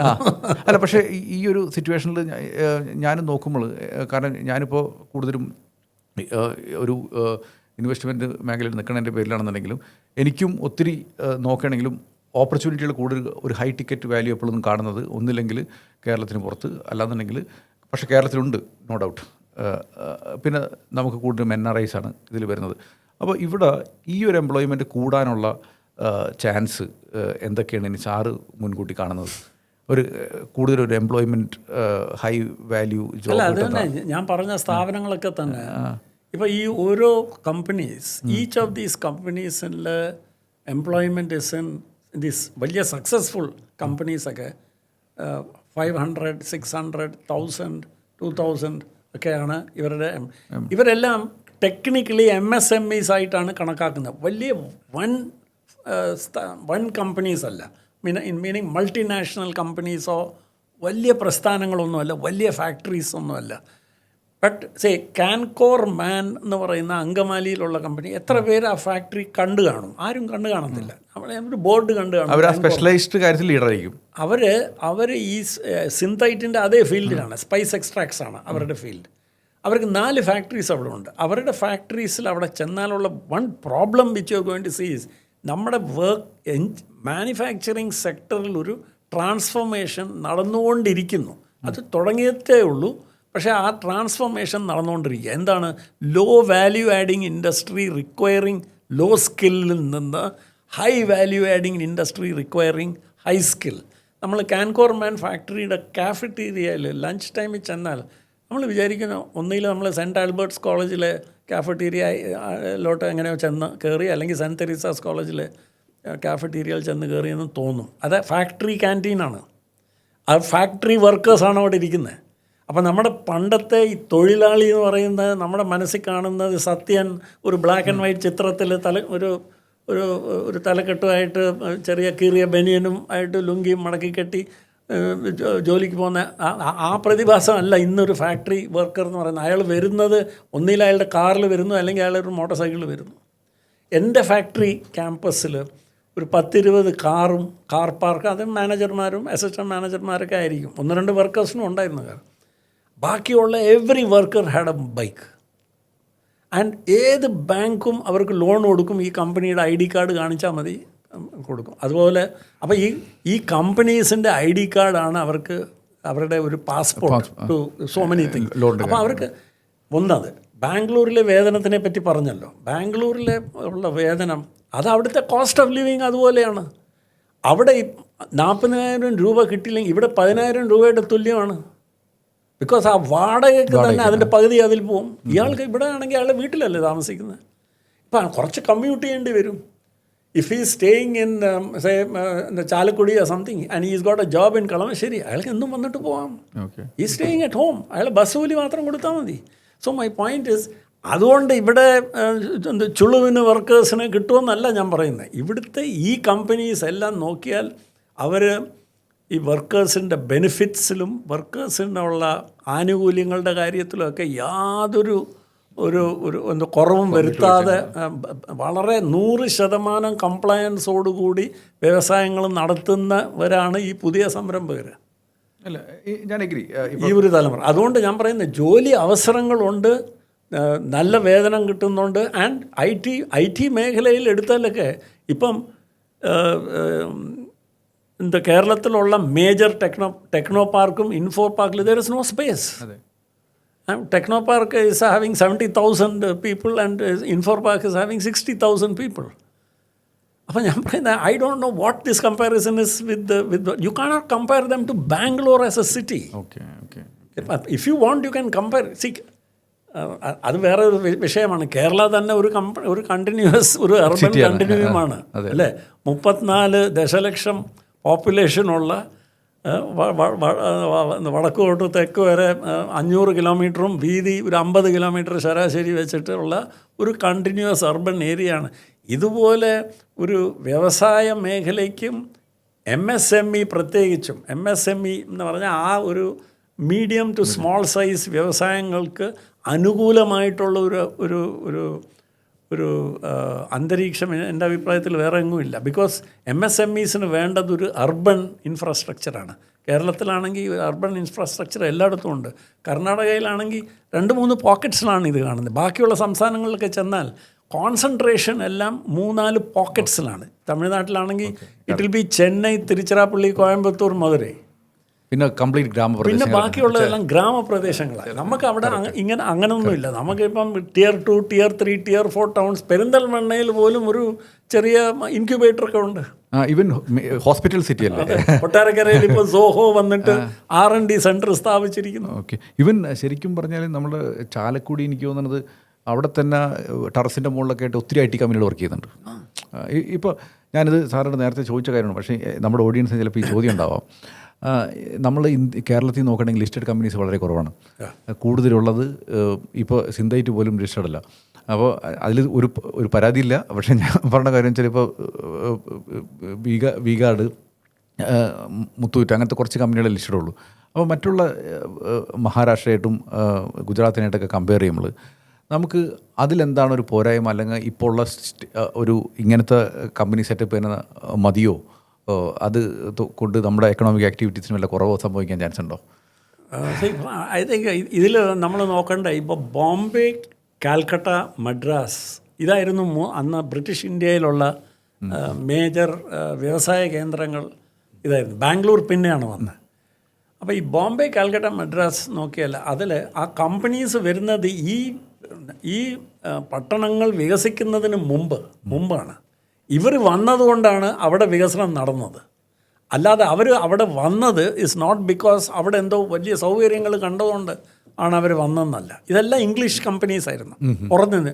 അപ്പോൾ ഇത് ബംഗാളീസ് തുടങ്ങിയ കമ്പനീസോ മഹാരാഷ്ട്രീയൻസ് തുടങ്ങിയ കമ്പനീസോ തമിഴിയൻസ് തുടങ്ങിയ കമ്പനീസൊന്നുമല്ല. ഇത് പുറത്തു നിന്നുള്ള കൊളോണിയൽ മൾട്ടിനാഷണൽസ് വന്ന് സ്ഥാപിച്ച ഇതാണ്. ഇപ്പം ബാംഗ്ലൂരിൻ്റെ എന്താ പറയുക വ്യവസായവൽക്കരണം തന്നെ പബ്ലിക് സെക്ടർ ഇൻവെസ്റ്റ്മെൻറ്റ് കൊണ്ട് തുടങ്ങിയതാണ്. അത് ഇന്ത്യൻ ഇൻസ്റ്റിറ്റ്യൂട്ട് ഓഫ് സയൻസും നാഷണൽ എയറോസ്പേസ് ലാബ്സും ടെക്സസ് എന്തുകൊണ്ട് എന്തുകൊണ്ട് അത് സിലിക്കോൺ വാലി ഓഫ് ഇന്ത്യ ആയത്? It's not because of Infosys and Wipro and all. It was because of Texas Instruments. Texas Instruments അവിടെ ഇന്ത്യയിൽ അവർക്കൊരു എൻജിനീയറിംഗ് സെറ്റപ്പ് ഇവിടെ സ്ഥാപിക്കണമെന്ന് അന്നത്തെ അവരുടെ ഏതൊരു മാനേജർക്കൊരു വിഷൻ ഉണ്ടായി. അപ്പോൾ അയാൾ വന്ന് ഇന്ത്യയിൽ ഒരു സൂട്ടബിൾ സ്ഥലം നോക്കുമ്പം അയാൾ എന്തുവായിരുന്നു നോക്കിയത്? വേണമെങ്കിൽ അന്ന് എനിക്ക് തോന്നുന്നു ആരും സ്റ്റേറ്റ് ക്യാപിറ്റൽസിലാരും എന്താ ശ്രദ്ധിച്ച് കാണത്തില്ല. ടെക്സസ് ഇൻസ്ട്രുമെൻറ്റ്സ് ആരെന്ന് പോലും അവർക്ക് അറിഞ്ഞുകൂടായിരിക്കും. പക്ഷേ ഇയാൾ എന്തുമായിരുന്നു അന്വേഷിച്ചുകൊണ്ടിരുന്നത്? പല പട്ടണങ്ങളും സന്ദർശിച്ചു. അയാൾ അവസാനം ബാംഗ്ലൂർ തിരഞ്ഞെടുത്തത് എന്തുകൊണ്ട്? Because of the number of engineers there. And ആ നമ്പർ ഓഫ് എൻജിനീയേഴ്സ് എന്തുകൊണ്ട് ബാംഗ്ലൂരിൽ വന്നു? Because of Indian Institute of science and national aerospace labs. അത് ഒറ്റ കാരണം കൊണ്ട് മാത്രം, അല്ലാതെ അവിടെ കർണാടക ഗവൺമെൻറ്റിൻ്റെ ഭയങ്കര പോളിസീസ് കൊണ്ട് ഒന്നുമല്ല. അപ്പോൾ ആ ടെക്സസ് ഇൻസ്ട്രുമെൻറ്റ്സ് വന്നപ്പോൾ അവരുടെ തൊട്ടു പുറകിൽ GEയും വന്നു. ബിക്കോസ് GEയും ഇതേ ലക്ഷ്യമായിരുന്നു അവർക്ക് ഒരു ഓഫ് സൈറ്റ് എൻജിനീയറിംഗ് സെൻറ്ററിൻ്റെ ആവശ്യമുണ്ടായിരുന്നു. അവരും വന്ന് ചെറിയ ഒരു ക്യാമ്പസ് എടുത്ത് അവരും കൂടെ തുടങ്ങി. അവരുടെ സബ് കോൺട്രാക്ടറായിരുന്നു പട്നി കമ്പ്യൂട്ടേഴ്സ്. പട്നി കമ്പ്യൂട്ടേഴ്സിൽ ജോലി ചെയ്തവരാണ് നാരായണമൂർത്തിയും ബാക്കിയുള്ളവരൊക്കെ. അപ്പം അവർ പട്നി കമ്പ്യൂട്ടേഴ്സ് വർക്ക് ചെയ്യുമ്പം ഈ സബ് കോൺട്രാക്ടിങ് കൊണ്ടുള്ള ഓപ്പർച്യൂണിറ്റീസ് അവർക്ക് തിരിച്ചറിയാൻ സാധിച്ചു. അപ്പോൾ സബ് കോൺട്രാക്ടർമാരായിട്ടാണ് ഇവർ തുടങ്ങുന്നത് മൾട്ടിനാഷണൽസിന് വേണ്ടി. ആൻഡ് ലേബർ കോസ്റ്റ് ആർബിട്രാജിൻ്റെ ആയിരുന്നു അവരുടെ ബിസിനസ് മോഡൽ. അപ്പോൾ അങ്ങനെ തുടങ്ങിയതാണ് ഇത്. അപ്പോൾ എൻ്റെ അഭിപ്രായത്തിൽ കേരളത്തിൽ ഈ ഫോർ ഇൻസ്റ്റൻസ് തിരുവനന്തപുരത്ത് ഒരു ടെക്നോ പാർക്ക് നമ്മൾ സെറ്റപ്പ് ചെയ്തിരുന്നെങ്കിലും ആകെ ഒരു എൻജിനീയറിംഗ് കോളേജ് ഉണ്ടായിരുന്നു നമുക്കന്ന്. വേറെ പിന്നെ വിക്രം സാരാഭായ് സ്പേസ് സെൻറ്ററിന്, പക്ഷേ അന്ന് ആർക്കും തോന്നിയില്ല ഈ വിക്രം സാരാഭായ് സ്പേസ് സെൻറ്ററിനെ പ്രൊജക്റ്റ് ചെയ്യാൻ. ദറ്റ് ഇതാണ് ഞങ്ങളുടെ എൻജിനീയറിംഗ് റിസോഴ്സ്. ഇവിടെ ഇത്രയും ഹൈലി ക്വാളിഫൈഡ് എൻജിനീയേഴ്സും ടെക്നോളജിസ്റ്റും ഒക്കെ ഉണ്ട്. ആ ഒരു പ്രൊജക്ഷൻ അന്ന് ചെയ്തിരുന്നെങ്കിൽ ടെക്നോ പാർക്ക് കുറച്ചും കൂടെ നേരത്തെ ഒരു ഇതായിരുന്നു. പക്ഷേ ഇപ്പം ടെക്നോ പാർക്കിന് പ്രോബ്ലം ഒന്നുമില്ല. Technopark phase 1, phase 2, phase 3 എല്ലാം ഫുള്ളായി. ഇപ്പോൾ അവർ കൂടുതൽ ലാൻഡ് അന്വേഷിക്കുകയാണ്. ഓക്കെ. സോ എൻ്റെ അഭിപ്രായത്തിൽ that is not a real problem. Okay good sir. ഇനി നമ്മൾ ഒത്തിരി കാര്യങ്ങൾ സംസാരിച്ചു. പക്ഷേ സാറിൻ്റെ ജസ്റ്റ് ഇവിടുത്തെ ഒരു ബിസിനസ്സുകാർക്ക് അറിയാൻ വേണ്ടിയാണ്. സാറ് പെൻപോൾ ക്രിയേറ്റ് ചെയ്തു, അത് കഴിഞ്ഞിട്ട് ടൊമോറയ്ക്ക് മെർജ് ചെയ്തു. അപ്പോൾ how was your exit? And നിങ്ങൾ സ്വന്തമായിട്ട് ഉണ്ടാക്കിയ ബേബിനെ കൊടുത്ത ടൈമിൽ how was your feeling and how do you kind of took that exit? അതന്ന് ഞാൻ തുടങ്ങിയപ്പോൾ തന്നെ അതൊരു ഫാമിലി എൻ്റർപ്രൈസ് ആയിട്ടല്ല തുടങ്ങിയത്. ഇതൊരു പ്രൊഫഷണൽ പ്രസ്ഥാനമായിട്ട് വളരണം ഉള്ള ഒരു ലക്ഷ്യമുണ്ടായിരുന്നു എനിക്ക്. അതുകൊണ്ട് പ്രൊഫഷണൽസിനെയാണ് ഞാൻ ഹയർ ചെയ്തിരുന്നത്.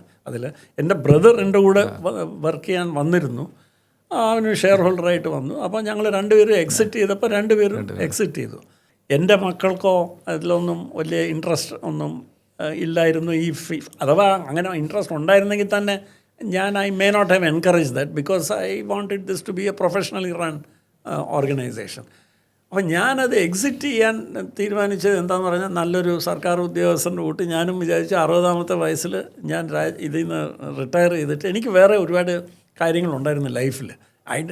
പൈസ ഇങ്ങനെ വാരിക്കൂട്ടാനോ അല്ലെങ്കിൽ ജസ്റ്റ് കീപ് ഗ്രോയിങ് ഒരു വ്യവസായ സാമ്രാജ്യം പടുത്തുയർത്താനോ അങ്ങനെയൊന്നും ഐഡിയാസ് ഒന്നുമില്ല. I was an accidental entrepreneur. ഞാൻ യാദൃച്ഛികമായിട്ട് വ്യവസായ മേഖലയിലേക്ക് വന്നതാണ്. യാദൃച്ഛികമായി എനിക്ക് സക്സസ്ഫുൾ ആയിട്ടൊരു വ്യവസായം പടുത്തുയർത്താൻ സാധിച്ചു. പക്ഷേ അതിൽ ജോലി ചെയ്യുന്നവരോട് എനിക്കൊരു ഉത്തരവാദിത്വ ബോധമുണ്ടായിരുന്നു. എനിക്ക് അവരുടെ ഭാവി ഒരു വിധത്തിലും ഹാം ചെയ്യാത്ത വിധത്തിൽ. അപ്പോൾ ഞാനിത് ഏതെങ്കിലും നല്ല ഒരു കമ്പനിയെ ഇത് ഏൽപ്പിക്കണം.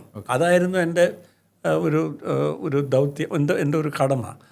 അങ്ങനെ നോക്കുമ്പോൾ എൻ്റെ പാർട്ട്നേഴ്സായിരുന്ന ടെറൂമോ, അവരാണ് ലോകത്തെ തന്നെ ഈ ഫീൽഡിൽ ലീഡേഴ്സ്. അപ്പോൾ ഞങ്ങൾ തമ്മിലൊരു ഷെയർ ഹോൾഡർ എഗ്രിമെൻറ്റിൽ ഒരു വ്യവസ്ഥ ഉണ്ടായിരുന്നു.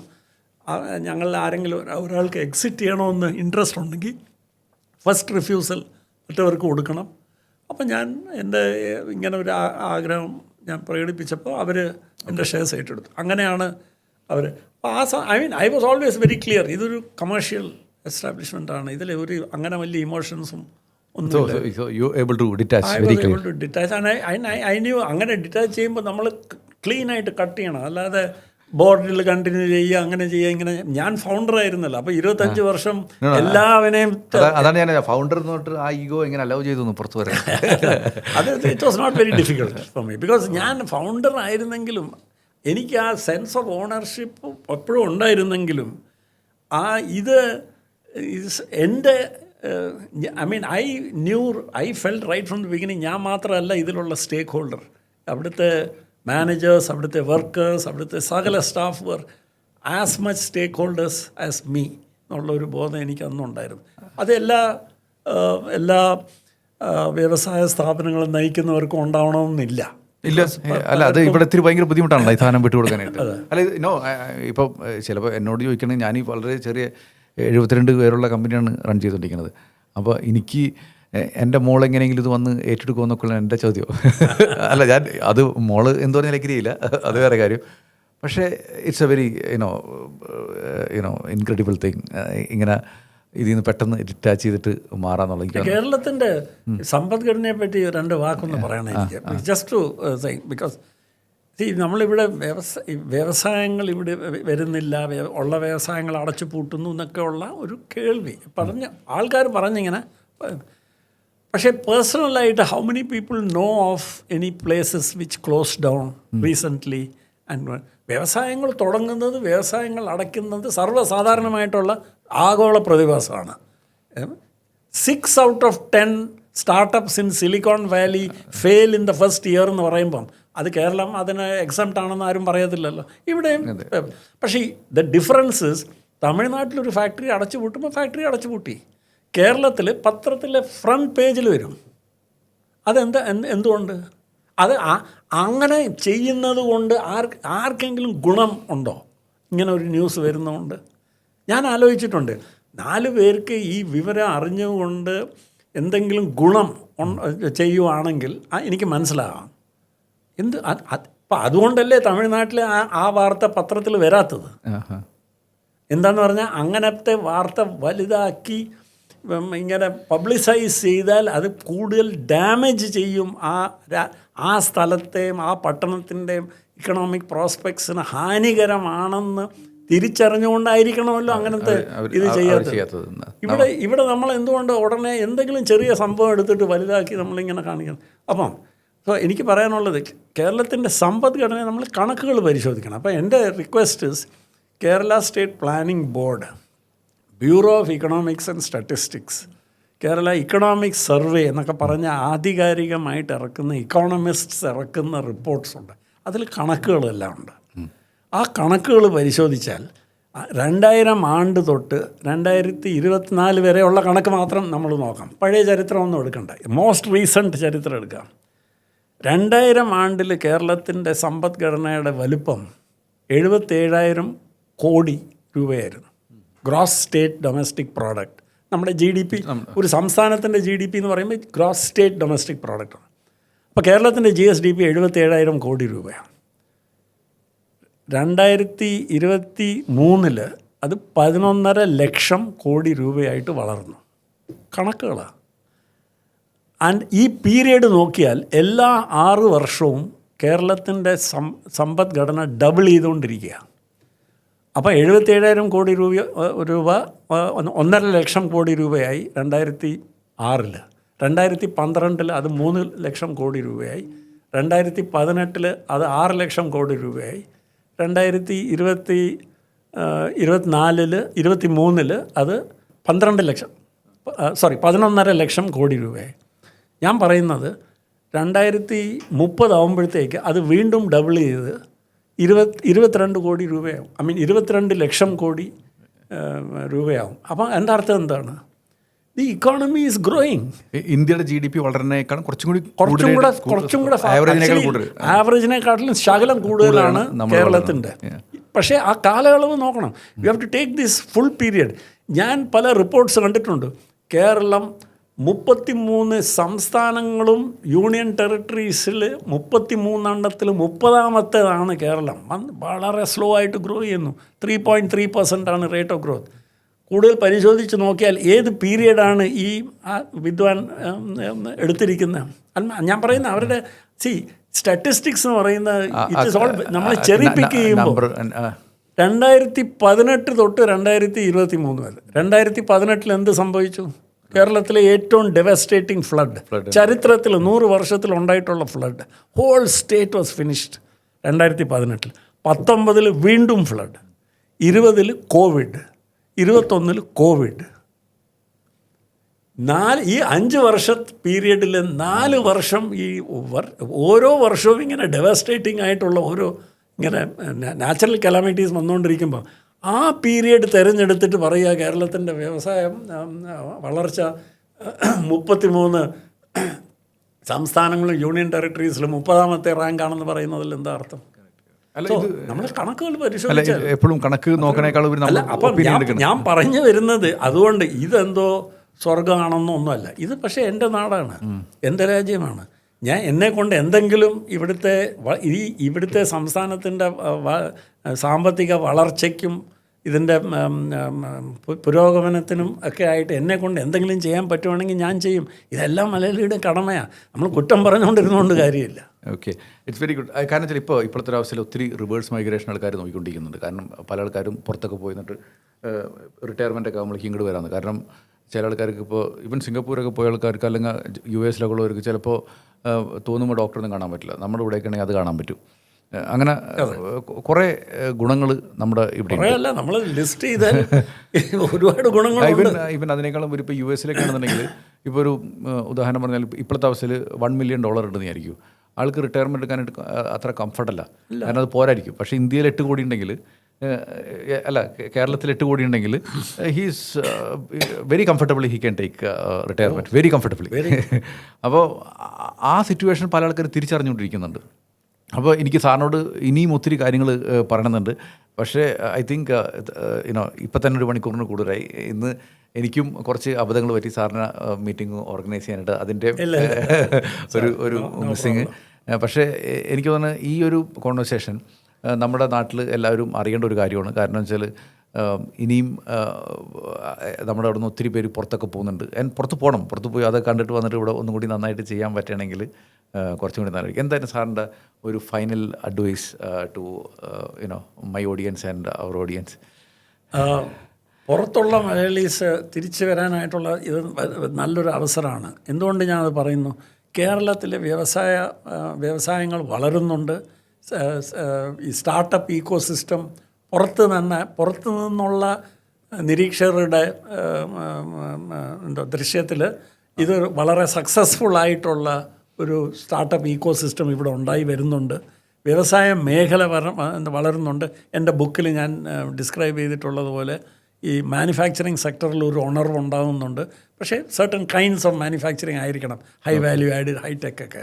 പിന്നെ സർവീസ് സെക്ടറാണെങ്കിൽ ഇന്ത്യയിലുള്ള സംസ്ഥാനങ്ങളിലെ എല്ലാം അപേക്ഷിച്ച് നോക്കിയാൽ more than 60% of gross state domestic product service സെക്ടറിൻ്റെ കോൺട്രിബ്യൂഷനാണ്. അതൊരു വികസിത റീജിയൻ്റെ ഒരു ലക്ഷണമാണ് സർവീസ് സെക്ടറിൻ്റെ ഡോമിനേഷൻ. അല്ലാതെ it is not because of the backwardness of manufacturing ഒരു ബാക്ക്വേർഡ് കൈൻഡ് ഓഫ് മാനുഫാക്ചറിങ് വലിയ ഒരു നമ്മുടെ സ്റ്റേറ്റിൻ്റെ ഗ്രോസ് സ്റ്റേറ്റ് ഡൊമസ്റ്റിക് പ്രോഡക്റ്റിൻ്റെ സിംഹഭാഗം ആ ഒരു ബാക്ക്വേർഡ് മാനുഫാക്ചറിങ്ങിൻ്റെ സംഭാവന ആയിട്ടുണ്ടാകുന്നത് വലിയ കാര്യമൊന്നുമില്ല. We want remunerative employment for different sectors. അപ്പോൾ കേരളത്തിൽ വളരെ നല്ല അവസരങ്ങളുണ്ട്. അത് തിരിച്ചറിയാനായിട്ടും നമ്മുടെ ഇവിടുത്തെയുള്ള സാമ്പത്തിക സ്ഥാപനങ്ങളുണ്ട്, KSIDC, KFC, പിന്നെ ബാങ്കുകൾ. അവരുമായിട്ട് ബന്ധപ്പെട്ട് ഡീറ്റെയിൽസൊക്കെ ചോദിച്ചാൽ എനിക്ക് തോന്നുന്ന ആവശ്യമുള്ള ഡീറ്റെയിൽസൊക്കെ തന്നെ ഇപ്പം ഒരു വ്യവസായ വകുപ്പിൻ്റെ ഒരു പോർട്ടൽ തന്നെ ഉണ്ട്. ആ പോർട്ടലിൽ ചെന്ന് യൂണിറ്റ് രജിസ്റ്റർ ചെയ്ത് business can be started without that. It's legal. It is now legal. K Swift അത് കഴിഞ്ഞ പ്രാവശ്യം മിനിസ്റ്റർ വന്നപ്പോൾ പറഞ്ഞു കേട്ടിരുന്നു. അപ്പോൾ ഇത് വളരെ ഉപകാരം. ഞാൻ സാറിൻ്റെ ബുക്കിൻ്റെ ആയാലും ഈ പറഞ്ഞ സ്റ്റാറ്റിസ്റ്റിക്സ് വെബ്സൈറ്റിൻ്റെയൊക്കെ ലിസ്റ്റ് ഞാൻ ഡിസ്ക്രിപ്ഷനിൽ ഞാൻ കൊടുക്കാനായിട്ട് ഞാൻ ശ്രമിച്ചേക്കാം. കാരണം ഇത് ഭയങ്കര ഒരു ഇമ്പോർട്ടൻ്റ് ആയിട്ടുള്ളൊരു സാറിന് ഞാൻ പറഞ്ഞില്ല, ശരിക്കും ഞാൻ ഒത്തിരി കാര്യങ്ങൾ കൂടി പറയാനുണ്ടായിരുന്നു. പക്ഷേ മറ്റൊരു അവസരത്തിൽ നമുക്ക് ഇനിയും സംസാരിക്കാം. അപ്പോൾ thank you so much sir four taking your time out for this, and I feel really honoured സാറിൻ്റെ ഒപ്പം ഇരുന്ന് സംസാരിക്കാൻ പറ്റില്ല. സന്തോഷം സാർ, താങ്ക് യു.